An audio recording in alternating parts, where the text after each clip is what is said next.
Hai, selamat sejahtera. Nama saya Kamala Devi, anak perempuan Belmani. Nombor matrik saya 260426. Hari ini saya dan kumpulan akan berbentangkan tentang tokoh pengurusan yang bernama Michael Porter. Michael Eugene Porter atau dikenali sebagai Michael Porter merupakan tokoh kelahiran Amerika Syarikat. Beliau dilahirkan pada 23 Mei 1947 di Ann Arbor, Michigan, Amerika Syarikat. Bapanya pula merupakan seorang jurutera awam daripada Institut Georgia Tech. Michael Porter ni merupakan seorang graduan daripada University Princeton dalam bidang kejuruteraan mekanikal dan aeroangkasa dan menamatkan pengajiannya pada tahun 1969. Beliau juga meneruskan pengajiannya di Harvard Business School dan memperolehi kepujian yang cemerlang, dan seterusnya beliau melanjut pengajian di peringkat ijazah kedoktoran PhD dalam bidang ekonomi perniagaan daripada Universiti Harvard di Amerika Syarikat pada tahun 1973. Meneruskan kerjaya sebagai seorang profesor di Universiti Harvard dalam bidang pengurusan dan ekonomi. Beliau juga merupakan salah seorang pemikir paling terpengaruh di dunia pengurusan yang telah memperkenalkan beberapa sistem dan juga teori, khususnya dalam ekonomi dan juga pembangunan strategi perniagaan. Yang kedua, meneruskan kerjaya sebagai seorang profesor di Universiti Harvard dalam bidang pengurusan dan ekonomi.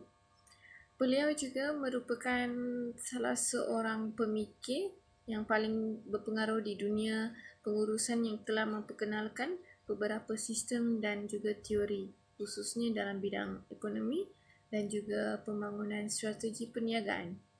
Yang ketiga, Michael Porter merupakan seorang ahli ekonomi, penyelidik, pengarang, penasihat, penceramah dan juga guru. Sepanjang kerjayanya sebagai tenaga pekerja di Harvard Business School, beliau telah membawa banyak teori mengenai ekonomi dan konsep strategi bagi menangani masalah yang dihadapi oleh syarikat, ekonomi, masyarakat, politik, alam sekitar dan juga kesihatan. Pendekatan yang digunakan oleh Michael Porter adalah berdasarkan kepada pemahaman ekonomi yang menyeluruh dan berstruktur dengan merakumi penyelidikan yang meluas. Kajiannya juga mendapat pengiktirafan daripada pihak kerajaan, syarikat dan ahli akademik di seluruh dunia. Bahkan, kajiannya juga telah mendapat banyak anugerah dan diakui oleh kebanyakan sarjana serta ahli akademik dalam bidang ekonomi dan perniagaan. Yang keempat, beliau juga memenangi anugerah McKinsey sebanyak 7 kali pada tahun 2016. Beliau telah dianugerahkan Shade Medal atas sumbangannya tersebut. Antara lain sumbangan Michael Porter kepada dunia adalah beliau telah berjaya mengarang 19 buku dan telah menerbitkan lebih daripada 130 artikel yang menjadi rujukan kepada pelbagai lapisan masyarakat. Penulisan-penulisannya telah memenangi banyak anugerah dan turut menerima penghormatan ilmiah, termasuklah anugerah Adam Smith daripada Persatuan Ekonomi Perniagaan Kebangsaan, pingat John Kenneth Galbraith, hadiah daripada David A. Wells daripada Harvard dan menerima anugerah tertinggi daripada pengurusan akademik. Slide ini pula berkenaan sejarah Michael Porter. Teori Porter's Five Forces dicipta oleh seorang profesor dari Harvard Business School iaitu Michael Eugene Porter. Teori ini dinamakan sempena namanya iaitu Michael Porter. Sejak teori ini diterbitkan pada tahun 1979, teori ini telah menjadi salah satu alat strategi perniagaan yang paling popular dan dipandang tinggi oleh ramai pengguna, khususnya yang dalam bidang perniagaan, contoh yang buat bisnes. Hasil kajian oleh Michael Porter, beliau menyedari bahawa kebanyakan organisasi lebih suka mengawasi pesaing mereka dengan begitu teliti. Namun dari pandangannya, pemimpin organisasi sepatutnya melihat di sebalik tindakan pesaing mereka itu dengan membuat kajian terhadap persekitaran perniagaan dalam skop yang lebih luas. Michael Porter telah menulis artikel mengenai perkara tersebut dengan tajuk How Competitive Forces Shape Strategy. Sejak daripada teori Porter's Five Forces diperkenalkan olehnya, teori ini telah digunakan secara meluas oleh organisasi sebagai alat bantuan dalam strategi persaingan. Rangka kerja ini telah mendapat sambutan yang begitu menggalakkan oleh kebanyakan pihak, terutamanya pihak perniagaan, dan telah menjadi sebahagian daripada alat pengurusan strategi terbaik pada ketika itu. Teori tersebut juga turut dikaitkan dengan strategi korporat bagi organisasi dan juga strategi perniagaan sesebuah syarikat. Malah teori ciptaan Michael Porter ini telah dicipta dengan berasaskan ekonomi perindustrian dengan maksud yang lebih tepat iaitu mikroekonomi, seperti teori oligopoli dan monopoli yang mampu untuk mempengaruhi kedua-dua persaingan dalam industri dan juga mencipta keuntungan. Perkara ini telah dibahaskan oleh Bourdieu 2018. Penciptaan teori ini juga bertujuan untuk membantu syarikat dalam menilai persekitaran luaran yang menjadi ancaman atau persaingan kepada industri. 5 elemen yang telah diperkenalkan itu mempunyai nilai yang besar kepada organisasi untuk dianalisis bagi membantu organisasi dalam membentuk strategi perniagaan berdasarkan analisis pasaran tersebut. Antara sebab-sebab lain teori ini diperkenalkan adalah untuk membantu pemilik perniagaan dalam mengukur tahap daya saing syarikat. Baginya, jika ancaman ini sangat kuat, ia boleh menyumbang kepada ketidakselesaan, kestabilan industri dan boleh memberi kesan negatif untuk industri menjana keuntungan. Apa yang dikehendaki dalam persaingan ini adalah persaingan sebenar, pure competition, yang membolehkan semua pesaing memperolehi keuntungan secara adil. Penemuan teori ini juga telah memberi inspirasi dan kejayaan dalam bidang strategi perniagaan, di mana telah membantu dalam mempengaruhi amalan dan corak perniagaan ketika itu dan juga sebagai perkembangan dari sudut ekonomi. Kajian teori ini telah dibentangkan buat kali pertamanya di Harvard Business School pada tahun 1979 oleh Michael Porter sendiri selaku pemilik teori. Setakat ini saja, next slide akan dibentangkan oleh ahli kumpulan saya, kawan saya. Thank you. Assalamualaikum, saya Fazalina. Saya akan menerangkan berkenaan dengan komponen utama model Michael Porter. Okey, Porter 5 ni merupakan model terbaik dalam pendayaan persaingan industri. Ada 5 komponen iaitu ancaman pendatang baru, ancaman produk dan perkhidmatan pengganti, kuasa tawar-menawar pelanggan, kuasa tawar-menawar pembeli dan persaingan komprehensif. Bagi ancaman pendatang baru, pasaran yang mempunyai pelanggan yang tinggi akan ada pesaing baru. Pesaing baru akan mengurangkan keuntungan industri yang terlibat kerana pelanggan mempunyai pilihan yang lain.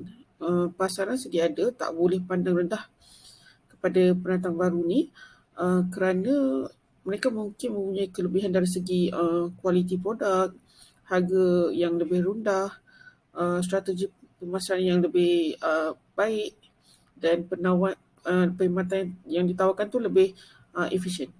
Okay. Mereka boleh memberi cabaran dan ancaman pada industri yang sedia ada. Bagi ancaman produk perkhidmatan berganti, kemajuan teknologi akan sentiasa melahirkan produk-produk baru. Maka syarikat tak boleh jual pada harga yang mahal kerana pelanggan akan beralih kepada produk yang lebih murah dengan kualiti yang setimpal. Ancaman produk baru akan sebabkan banyak kerugian kepada syarikat. Contohnya, jika dulu VCD digunakan untuk simpan data, produk bergantinya adalah pendrive yang jauh lebih murah dan lebih efisien untuk digunakan. Bagi kuasa tawar-menawar pelanggan ada kunci kerjaan kepada perniagaan, adalah merupakan kunci kerjaan kepada setiap perniagaan. Tanpa pelanggan, perniagaan tak boleh berkembang. Kuasa tawar-menawar pelanggan boleh beri tekanan kepada syarikat sekaligus mempengaruhi perubahan harga. Kuasa tawar-menawar semakin besar jika pembeli mempunyai pelbagai alternatif produk lain di pasaran. Justru syarikat boleh membuat program kesedaran pelanggan seperti beri diskaun untuk menarik perhatian pelanggannya. Contohnya, Apple dan Samsung mempunyai pelanggan yang setia walaupun harga produk yang ditawarkan lebih tinggi dan tanpa kuasa tawar-menawar daripada pelanggannya. Okay. Bagi kuasa tawar-menawar pembekal, di mana barang keperluan seperti bahan mentah, komponen tenaga kerja dan kepakaran syarikat, kos barang mentah akan tinggi bila bekalan sukar diperolehi, bekalan terhad dan tiada sumber alternatif. Maka pembekal punya kuasa untuk naikkan harga. Maka syarikat disaran untuk mempunyai lebih banyak pembekal yang boleh salurkan sumber bahan mentah pada kos yang lebih rendah. Yang kelima, persaingan yang komprehensif adalah apabila lebih banyak persaingan wujud dalam industri yang sama. Syarikat tak bebas untuk letakkan harga sewenang-wenangnya kerana pembeli ada pilihan produk dan perkhidmatan yang lain. Syarikat perlu melakukan nisar dan membagi segala kelemahan yang ada. Syarikat boleh bersaing dengan menawarkan diskaun harga, menjalankan kempen atau mengadakan peraduan untuk menarik minat pelanggan. Kaedah ini akan membantu syarikat mengatasi ancaman syarikat bersaing sekaligus bagi mengembangkan syarikat. Okey, seterusnya saya akan menerangkan berkenaan dengan pengaplikasian teori atau model dalam konteks pengurusan. Okey, tokoh kerajaan ini adalah Michael Porter. Kerajaan ini memilih perniagaan milikan tunggal di India dan Koperasi Bank Kenya Limited. Infrastruktur di India punya halangan yang besar untuk membangun kerana kerajaan India tidak membuka peluang kepada pemain atau pesaing baru dari luar negara. Pemilik tunggal mampu bertahan di India kerana disebabkan oleh halangan-halangan kerajaan kepada pesaing luar. Contohnya, Walmart telah memasuki pasaran, namun peraturan kerajaan yang ketat menghalang kuasa monopoli terhadap pasaran tempatan. Yang kedua, faktor kuasa tawar-menawar. Pendatang atau pesaing baru dari negara maju yang masuk akan mengalami tekanan jika masuk ke pasar India kerana mereka perlu mengurangkan harga. Di negara-negara maju, mana-mana produk yang kurangkan kualiti untuk jimatkan kos dianggap produk yang cacat. Yang ketiga, kuasa tawar-menawar pembeli. Syarikat yang mengurangkan harga akan menarik perhatian pelanggan, namun syarikat akan hadapi tekanan kerana perlu menanggung beban kos barang mereka. Bagi Bank Kenya, semua bank bersatu untuk hasilkan produk dan perkhidmatan terbaik kepada pelanggan.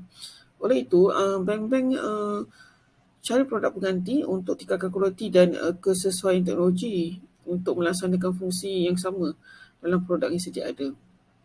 Produk pengganti bagi sektor perbankan ialah teknologi digital, sistem tabung wayar dan e-dagang. Dan yang terakhir, persaingan antara firma yang ditubuhkan sebanyak 43 buah persaingan antara firma yang ditubuhkan sebanyak 43 buah bank yang bersaing dengan perkhidmatan dan persekitaran yang sama, termasuklah Koperasi Bank Kenya, Equity Bank Negara Kenya, Habib Bank, Standard Chartered dan sebagainya. Bentuk persaingan harga yang digunakan lazimnya sangat tidak stabil kerana menggunakan keuntungan kepada industri-industri yang terlibat. Ditambah dengan kos periklanan yang tinggi, pihak bank tak dapat menjadi keuntungan. Industri perlu berhati-hati dalam bersaing supaya teknik yang digunakan tidak menjerat industri-industri yang lain. Sekian saja daripada saya. Saya Nur Azrin binti Muhammad Kamil, nombor matrik 260095. Okey, saya akan menerangkan tentang kekuatan ataupun kelebihan teori Porter 5 Forces ini.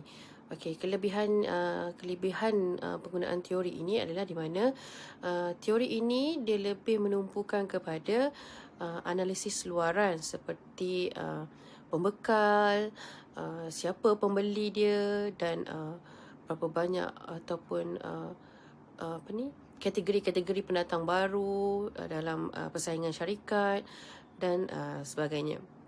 Okey, di mana dalam teori Porter 5 Forces ni dia memberi penekanan yang lebih daripada difokuskan lebih fokus terhadap perubahan persekitaran luaran syarikat dalam persaingan di antara syarikat-syarikat yang lain ataupun pengeluar-pengeluar produk yang lain. Contoh di mana teori ni juga ada sedikit persamaan dengan teori past forces, iaitu ianya lebih kepada membantu syarikat dalam memahami dan menganalisis teori mengikut kepada kesesuaian syarikat. Okey, di mana teori ni dia lebih fokuskan kepada apa yang berlaku dalam syarikat, apa yang berlaku di persekitaran luaran syarikat pada waktu itu ataupun semasa. Pada waktu itulah dia analisis semasa apa yang berlaku pada waktu itu, bukan akan datang ke, bukan. Dia lebih fokus kepada apa yang berlaku pada syarikat pada waktu itu. Okey, di mana teori ini juga turut memberi penekanan mengenai kepentingan dalam mencari pasaran yang tidak sempurna berbanding pasaran yang sempurna. Okey, di mana pasaran tak sempurna ni merupakan struktur pasaran atau industri di mana individu tersebut mempunyai kuasa sama ada dalam mengawal harga ataupun kuantiti yang hendak dikeluarkan. Okey, contohlah diorang keluarkan satu produk, diorang mempunyai kuasa sama ada nak naikkan harga produk ni ataupun nak kurangkan harga produk ni dan sebagainya. Okey, firma dalam pasaran tidak sempurna pula mempunyai kuasa dan kemampuan untuk meningkatkan harga tanpa kehilangan semua permintaan terhadap barang yang dikeluarkan. Okey, seterusnya jenis pasaran yang tak sempurna ni contoh seperti pasaran monopoli, pasaran monopolistik dan ataupun pasaran oligopoli. Okey. Elemen yang diterapkan oleh Porter 5 Forces ini ianya dapat membantu syarikat dalam mengikuti perkembangan terkini mengenai pesaing syarikat dan membantu syarikat dalam mengetahui kelebihan dan kelemahan pihak lawan dia. Okey, dan seterusnya penggunaan teori ini juga merupakan sebagai pendorong kepada syarikat dalam membuat keputusan yang tepat mengikut situasi semasa. Macam saya terangkan tadi, dia lebih fokuskan kepada keadaan atau situasi semasa ataupun pada waktu itu dan menjadi lebih dinamik, fleksibel untuk berkembang dalam memenuhi permintaan pengguna ataupun dia punya pelanggan. Okay, seterusnya kelebihan ni juga teori ni juga memberi kelebihan kepada syarikat untuk melihat lebih jauh dalam menentukan pasaran yang lebih baik kepada syarikat, di mana dia boleh fokuskan untuk apa yang perlu dibuat supaya mengelakkan masalah-masalah ataupun isu-isu yang berlaku dalam pasaran syarikat tersebut. Baik, seterusnya saya akan menerangkan tentang kelemahan teori atau model Porter 5 Forces ini. Baik, teori ini telah diwujudkan pada tahun 80-an, di mana berlaku kerancakan ekonomi pada waktu itu. Okey, jadi teori ini telah mendapat kritikan daripada banyak pihak pengkritik yang mengatakan teori ini tidak begitu berkesan untuk ekonomi yang sedang berkembang pesat pada waktu itu, di mana pada waktu tu ekonomi sedang rancak lah kan, sedang berlaku kerancakan ekonomi yang begitu pesat pada waktu itu. Tapi dengan adanya teori ini, dengan mewujudkan teori ini, dia menyebabkan ekonomi pada itu menjadi tidak begitu menyerlah. Okey, di mana di antara kelemahan utama teori ini adalah teori ini digunakan untuk menganalisis keadaan atau situasi ekonomi pada waktu semasa ataupun pada waktu itu, di mana teori ini tidak menganalisis untuk persekitaran yang untuk persekitaran dari segi peredaran zaman ataupun untuk keadaan ekonomi masa akan datang, untuk yang keadaan ekonomi yang masa akan datang atau yang lebih jauh. Okey, di antara kelemahannya juga teori Porter 5 forces ini tidak dapat mendefinisikan makna industri dengan lebih jelas, di mana contohnya macam produk telefon bimbit, handphone, telefon mudah alih yang mempunyai kemudahan kamera berkualiti tinggi dengan kamera digital. Okey, contohnya kedua-dua produk tu adalah merupakan produk yang berbeza dan daripada industri yang berbeza, ialah kamera kamera yang berkualiti tinggi dengan kamera digital. Dia berbeza Okey, di mana fungsi tu berbeza, tetapi syarikat telefon tersebut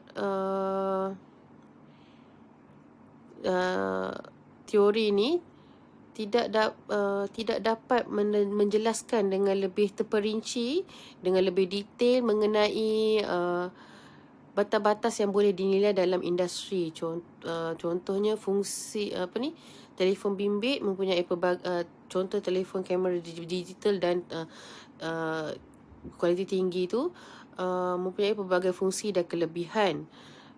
Tetap dia merupakan produk yang sama, handphone, tapi dia tak dapat membezakan dia sukar membuatkan syarikat tu sukar untuk membuat analisis persaingan. Kalau dia guna teori ni, dia tak dapat nak analisis dia punya produk pesaing dia tu, macam dari segi kualiti tinggi ataupun kamera digital. Dia tak tahu nak nilai pesaing-pesaing dia tu punya lagi bagus ke. Dia tak dapat nak nilai kalau dia gunakan teori Porter 5 forces ni. Okey, selain daripada tu, teori Porter 5 forces ni dia lebih memfokuskan kepada syarikat atau organisasi yang memfokuskan kepada strategi jangka masa pendek. Dia tak bersesuaian untuk syarikat yang berstrategikan jangka masa panjang. Okey, selain daripada tu juga kelemahan teori Porter ini, dia menumpukan kepada perbezaan keuntungan dalam industri dan bukan keuntungan di antara industri. Macam contoh, dia fokuskan kepada keuntungan dalam industri makanan sahaja. Dia tak fokuskan kepada industri-industri yang lain. Dia fokuskan pada satu industri je. Itu kelemahan dia. Okey, itu saja. Sekian, terima kasih. Kesimpulannya pula, Porter's 5 forces telah memberikan impak yang besar terhadap industri dengan bertindak sebagai platform kepada firma dalam menyusun strategi untuk mereka senang untuk mengenal pasti kekuatan, kelemahan dalam mengembangkan firma mereka. Dengan mengetahui elemen-elemen dalam teori Porter's ini, syarikat mampu untuk merangka strategi untuk merancang perjalanan syarikat dalam menghasilkan produk atau perkhidmatan kepada pelanggan dan menghasilkan untung setanding dengan produk atau perkhidmatan yang telah diberi oleh organisasi masing-masing. Sekian, terima kasih.